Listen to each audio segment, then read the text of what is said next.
Welcome to Greater Good Radio Hawaii, where leaders inspire leaders. Greater Good Radio Hawaii is dedicated to social entrepreneurship. I'm your host, Evan Leong, and with me is my co-host, Carrie Leong. Thank you, Evan. Today's guest is DUANE Kurisu, one of Hawaii's greatest success stories. DUANE started his career in commercial real estate, and his firm, Kurisu and Fergus, developed and managed many real estate projects.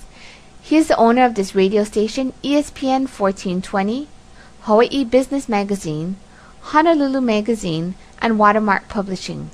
Please welcome to Greater Good Radio, DUANE Kurisu. Welcome to our show, DUANE. Oh, thank you for inviting me. You're originally from the plantation community in the Big Island. Can you tell us how you got your business start? Well, I went to the University of Hawaii, and just coming here to Manoa was a big challenge by itself. Moving here, just seeing two cars going in the same direction was trauma for me. So coming to Honolulu was a big challenge. And coming from a plantation community where you know everybody, you knew the shopkeeper, it was a great way of growing up. Your question was, you wanted to know... How did you get your business start? How got my business start? Well, I started working for American Security Bank after graduating from the University of Hawaii. And then out of the bank, I got recruited by Ron Petty, who just broke up his partnership with Jay Scheidler. And I got elevated to his number 2 person. I worked with him for about 7 years. And then I went on to open up my own company with somebody that I worked with, Mike Fergus. And is that in your late 20s then? You went off on your own? I was 29. Okay. Yeah. And, well, I didn't have anything to start off with, and neither did my partner, Mike.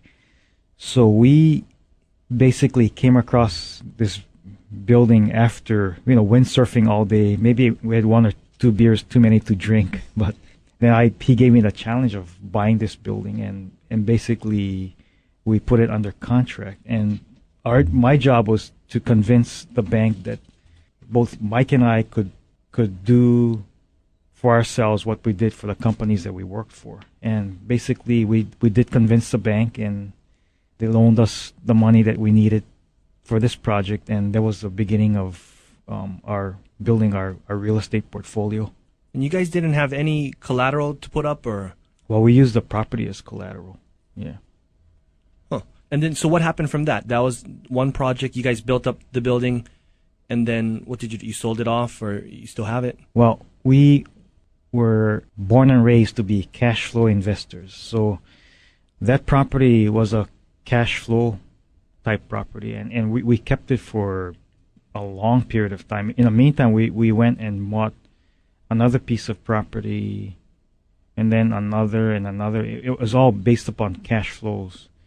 Like Mike and I would say, we put our heads down and we really worked hard. And 1 year later, we looked up and we realized how many properties we had amassed. I mean, we never really kept count. You mean just after your first year?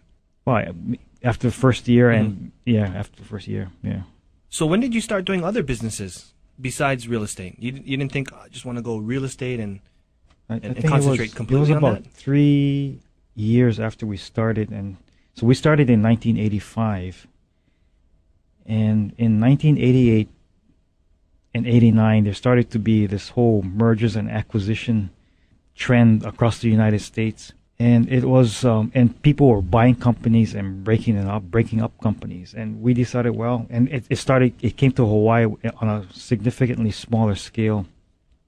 So what we decided to do is we wanted to keep companies intact rather than having them break apart. So we had people come to us to invest in their companies to keep their companies intact.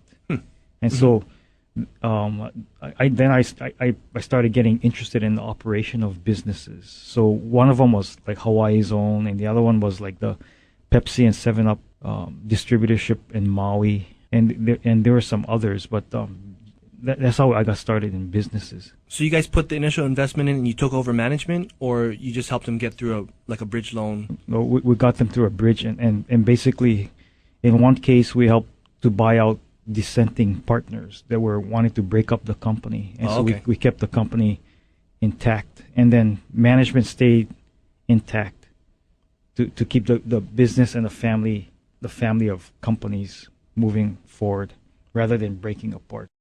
Thanks for tuning in. Stay tuned for more on Greater Good Radio.